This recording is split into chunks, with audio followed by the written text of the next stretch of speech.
वक्त आप इस वीडियो को आराम से बैठकर देख रहे हैं। अगर मैं कहूँ, आज जिस जगह पर आप अभी बैठे हैं वो ज़मीन आज से करोड़ों साल पहले 8,500 डिग्री तापमान से उबल रही थी, या फिर आप जिस जगह पर बैठे हैं वो जगह लाखों सालों तक बर्फ़ से ढकी हुई थी। और ये दोनों बातें बिल्कुल सच हैं। इस वीडियो के अंदर आप पृथ्वी के 450 करोड़ साल पहले की बात जानेंगे। जिस जगह आज हमारा सौरमंडल है वहाँ विभिन्न प्रकार की गैस और धूल के बादल हुआ करते थे। ज्ञान के हिसाब से इन धूल के बादलों से बहुत दूर एक तारा हुआ करता था, और वक्त के साथ साथ उस तारे की ऊर्जा कम होने लगी, जिसके कारण उसके अंदर एक विशाल विस्फोट हुआ। और इस विस्फोट के कारण उनकी धूल एक दूसरे के अंदर दबने लगी, और इस कारण बादलों में विस्फोट के कारण अंतरिक्ष की ये धूल एक दूसरे की ओर दबने लगी। और इस दौरान बादलों में स्थित दबाव और गर्मी के कारण एक बड़े उल्कापिंड और पत्थरों में परिवर्तित हो चुके थे, और इसी दबाव की वजह से बादलों में मौजूद ग्रेविटी का निर्माण किया। इस ग्रेविटी के कारण बीच में हाइड्रोजन और हीलियम इकट्ठा होने लगे। बीच के इस भयंकर दबाव के कारण दोबारा एक बहुत विशाल विस्फोटक हुआ, और इसी विस्फोट के कारण हमारी इस पृथ्वी का जन्म हुआ।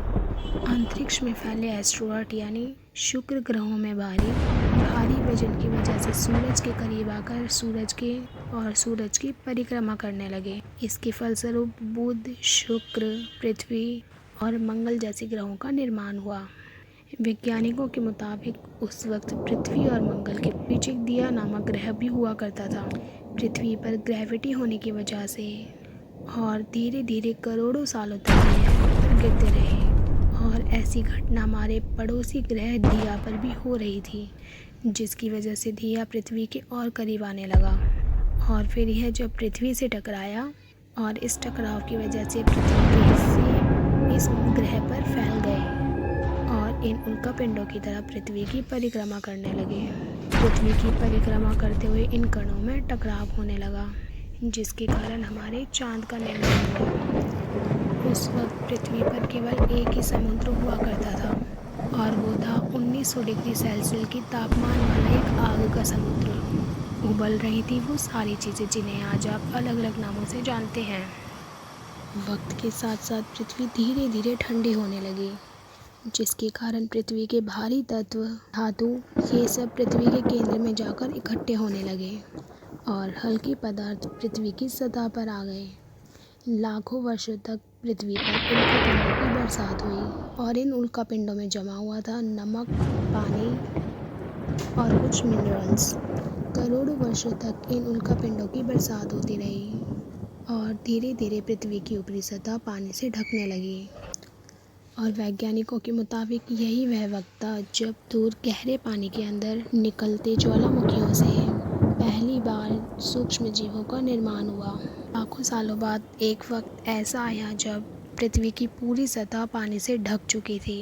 हमारी पृथ्वी के अंदर का कोर रेडियो एक्टिव पदार्थ के बने होने की वजह से हरदम गर्म होता रहता है, लेकिन जब भी पृथ्वी की ऊपरी सतह ठंडी हो जाती है तब पृथ्वी के अंदर की गर्मी बाहर नहीं निकल पाती, जिसके कारण ज्वालामुखियों का निर्माण होता है। और उस वक्त कुछ ऐसा ही हुआ, और पानी से ढकी हुई पृथ्वी में हज़ारों की तादाद में ज्वालामुखियों का फटना हुआ, और आने वाले लाखों सालों तक ज्वालामुखियों का निकलना जारी रहा, जिससे पानी के ऊपर ज़मीन का निर्माण हो रहा था। इस वक्त भी पृथ्वी पर वातावरण न होने की वजह से अंतरिक्ष से उल्कापिंडों की बरसात हो रही थी। आज से लगभग 300 करोड़ साल पहले पृथ्वी पर एक ऐसा वक्त आया, पृथ्वी का वातावरण लगभग स्थिर होने लगा था, और ज्वालामुखी भी निकलने कम होने लगे थे, और पृथ्वी का उस टाइम दिन 12 घंटे का हुआ करता था। और साल बीतते गए, और धीरे धीरे सूक्ष्म जीव विकसित होते गए। आज से लगभग 950 साल पहले पृथ्वी पर ऐसे जीवों का निर्माण हुआ जो जीने के लिए ही पानी के अंदर रहते थे, जो खाने के लिए खनिज और धूप का इस्तेमाल करते थे, और मद पदार्थ के रूप में ऑक्सीजन बाहर निकालते थे। इस वक्त तक पृथ्वी पर ज्वालामुखी निकलने बंद हो चुके थे, और इनकी वजह से पृथ्वी पर ऑक्सीजन की मात्रा बढ़ने लगी थी। और वातावरण में ऑक्सीजन बढ़ने की वजह से पृथ्वी का वायुमंडल बनना शुरू हुआ और आने वाले हजारों सालों तक वातावरण में ऑक्सीजन की मात्रा बढ़ती रही। इसकी वजह से पृथ्वी के ज़्यादातर हिस्सों में ये सूक्ष्म जीव पूरे में फैल गए। हजारों सालों बाद वक्त ऐसा आया ये सूक्ष्म जीव मरने शुरू हो गए। वक्त पृथ्वी का जीवन ठंडा होने के साथ साथ ऑक्सीजन से भी भर चुका था। उस वक्त ज़मीन में मौजूद वातावरण के साथ साथ आयरन यानी कि लोहे के मिनरल पानी में मिक्स होने लगे और हमारी पृथ्वी बिल्कुल मार्स जैसी लाल दिखती थी। वक्त बीतने के साथ साथ पृथ्वी की प्लेटों में दरार होने लगी, जिसकी वजह से पृथ्वी के अंदर का लावा ज़मीन के ऊपर कई सालों तक उबलता रहा। यही वो कारण था जिस वजह से पृथ्वी पर कार्बन डाइऑक्साइड की मात्रा कई ज़्यादा बढ़ गई।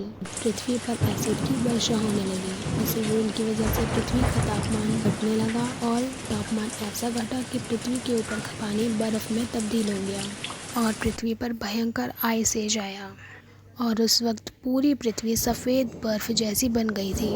आमतौर पर जब पृथ्वी पर सूरज की किरणें गिरती हैं तब ज़मीन उन किरणों को सोख लेती है। तब पृथ्वी बर्फ़ से ढक चुकी थी और उस वक्त सूरज की किरणें जब पृथ्वी से टकराती थी तो वापस लौट जाती थी और इसी वजह से पृथ्वी कई लाखों सालों तक ऐसे ही बर्फ़ से ढकी रही। लेकिन फिर गर्मी ज्वालामुखी के रूप में निकलना शुरू हो गई। इन ज्वालामुखी से निकलने वाली गर्मी ने बर्फ़ को पिघला दिया और इसी बीच पृथ्वी की गहराई में बचे हुए कुछ सूक्ष्म जीव धीरे धीरे विकसित होने लगे और अब वो ऑक्सीजन को इस्तेमाल करने लगे थे अपने शरीर को बड़ा और जटिल बनाने के लिए। और इसी बीच समुद्र में छोटे और समुद्री पौधे भी निकलना शुरू हो गए। बाहर जैसे तैसे ज्वालामुखी निकल रहे थे वैसे वातावरण कार्बन डाइऑक्साइड की वजह से गर्म होने लगा। वक्त के साथ साथ बर्फ़ तो पिघलने लगी लेकिन धरती पर फिर से एसिड की वर्षा शुरू हो गई और जिसके कारण पृथ्वी फिर से ठंडी होने लगी। फिर पृथ्वी की ज़्यादातर सतह बर्फ़ से ढकने लगी।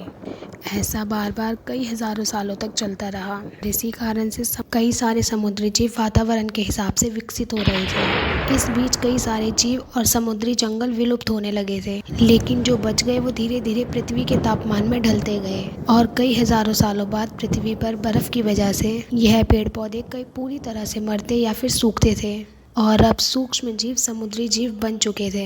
और जब ज्वालामुखी फटने लगे तो फिर से पृथ्वी की सतह को बर्फ़ से पिघलाना शुरू कर दिया और जो समुद्री पेड़ थे वो जंगल में तब्दील हो गए और विकसित होने लगे और फिर धीरे धीरे वातावरण में ऑक्सीजन की मात्रा बढ़ने लगी और पृथ्वी पर होने वाली एसिड की वर्षा कम होने लगी।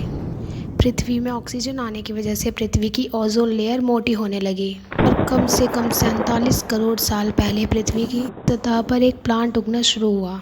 वक्त के साथ साथ पृथ्वी पर अलग अलग तरह के पेड़ और पौधे उगने शुरू हुए और फिर एक वक्त ऐसा आया पृथ्वी की सतह पर जो पेड़ की लंबाई थी 80 से 100 फीट जितनी लंबी थी। अंदाज़ा लगा सकते हैं आज के 5 से 6 मंजिला लंबी। ये वो वक्त था जब समुद्री जानवर समुद्र से बाहर निकलने लगे थे। वह समुद्री जानवर ज़मीनी जानवर में परिवर्तित होने लगे थे। पृथ्वी की ज़्यादातर ज़मीन एक जगह इकट्ठी होने लगी थी। आज हम सब पैंसिया महाद्वीप के नाम से जानते हैं। पृथ्वी का वातावरण और तापमान लगभग स्थिर हो चुका था। करीब 21 से 23 घंटे का दिन हुआ करता था। समुद्री जीव पानी से बाहर रहने लगे थे। वातावरण के हिसाब से उनके शरीर का रंग और रूप बदलने लगा था। धीरे धीरे ये ज़मीनी जानवर डायनासोर में तब्दील होने लगे थे। फिर इन डायनासोर्स ने पेड़ पौधे खाने शुरू कर दिए। उनका रूप विकराल और बहुत लंबा विकसित होने लगा था। कुछ डायनासोर शिकार किया करते थे, इसीलिए उनका कद थोड़ा छोटा था। पृथ्वी की ज़मीन एक साथ इकट्ठी होने के कारण ज़्यादातर ज़मीन बंजर होने लगी थी और रेगिस्तान में तब्दील हो गई थी और ज़्यादातर जंगल समुद्र के करीब हुआ करते थे। इन जंगलों में डायनासोर्स रहा करते थे। आज से लगभग 20 करोड़ साल पहले पैंजिया महाद्वीप टूटना शुरू हो गया। इसके विभाजित होने से पृथ्वी की ऊपरी ज़मीन ज़्यादातर पानी के संपर्क में आने लगी थी और इसी के कारण पृथ्वी की हर जगह हरियाली बढ़ने लगी थी और यहाँ से डायनासोर्स और भी तरह विभिन्न और विशाल और विकराल होने लगे थे। डायनासोर ने आने वाले लगभग 20 से 30 करोड़ साल तक राज किया था और इसी दौरान अफ्रीका से टूटा भारत आज के तिब्बत से टकराया और इसी कारण हिमालय का निर्माण हुआ।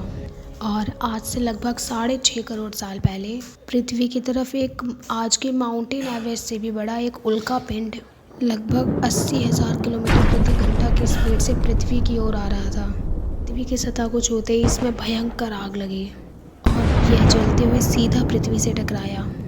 इससे निकलने वाली ऊर्जा आज के 10 करोड़ परमाणु बम जितनी थी। और जहाँ पर ये उल्का पिंड गिरा वहाँ के जो भी जीव जंतु जानवर पेड़ थे वो सब राख बन गए थे। इसलिए पूरी पृथ्वी पर पूरी तरह बर्फ फैलने लगी थी और समुद्र में भयंकर बाढ़ आने लगी थी।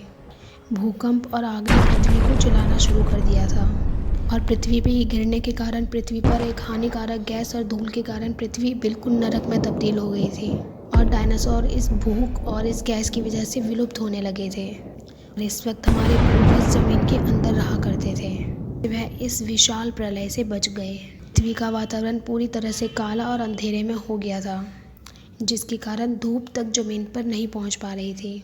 पृथ्वी के पेड़ और ज़्यादातर जानवर विलुप्त हो गए थे। इसी कारण से पृथ्वी पर फिर से एसिड की वर्षा शुरू हुई और पृथ्वी दोबारा सफ़ेद चादर में ढक गई। और इस टाइम पृथ्वी की बर्फ़ लाखों सालों तक नहीं जमी रही। करीब 80 से 90 साल बाद यह बर्फ़ पिघलने लगी थी। जैसे ही पृथ्वी का तापमान पहले के जैसे हो गया था और वैसे पृथ्वी के वातावरण में पहले जैसा बदलाव होने लगा था। जो ज़मीन के अंदर जीव रहते थे वो बाहर आने लगे थे और इसी कारण अफ्रीका में खड़े ठंडे जंगल हुआ करते थे। और इसी बीच ये ज़मीनी जीव बंदरों में तब्दील हो गई थी। मगर जैसे जैसे ये ज़मीन गर्म होने लगी थी और वैसे वैसे ही अफ्रीका के जंगल सूखने लगे थे और फिर वहाँ के बंदरों को खाने की कमी होने लगी थी। खाने की तलाश में इन बंदरों ने अपने पैरों पर चलना शुरू कर दिया था, जिसकी वजह से इन्हें दूसरे जानवरों का शिकार करने में मदद मिलती थी। और धीरे धीरे यह बंदर वानर में परिवर्तित होने लगे और धीरे धीरे ये आदिमानव पृथ्वी के दूसरे हिस्सों में जाने लगे थे खाने की तलाश में। और धीरे धीरे इनके शरीर का रंग और रूप बदलने लगा और वक्त के साथ साथ हम आदिवासी बने, जिसकी वजह से हथियारों से लेकर आग का आविष्कार हुआ। और फिर हम धीरे धीरे इंसानों के रूप में विकसित हुए और फिर हमने धर्म से लेकर परिवार, भाषा, रंग, रूप, इन सभी संस्कृति का निर्माण किया। और वक्त के साथ साथ हम विकसित होते चले गए और आज हम इस पृथ्वी की सबसे विकसित प्रजाति बन चुके हैं। पृथ्वी को ऐसा बनने में कम से कम 450 करोड़ साल लगे हैं और ज़मीन में रहने वाले छोटे जीव से हमें इंसान बनने में कई लाखों साल लगे हैं।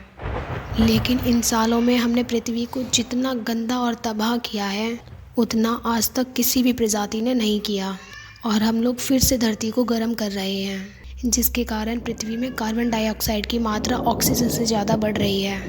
वैज्ञानिकों का मानना है कि पृथ्वी पर दोबारा से विशाल परिवर्तन आएगा और भविष्य में पृथ्वी कैसी होगी जानेंगे हम अपनी अगली वीडियो में। इसी चैनल पर बने रहने के लिए सब्सक्राइब करें। अगर आपको वीडियो अच्छी लगी हो तो लाइक करें और अपने दोस्तों को भी शेयर करें ताकि उनको भी ऐसी जानकारी मिले।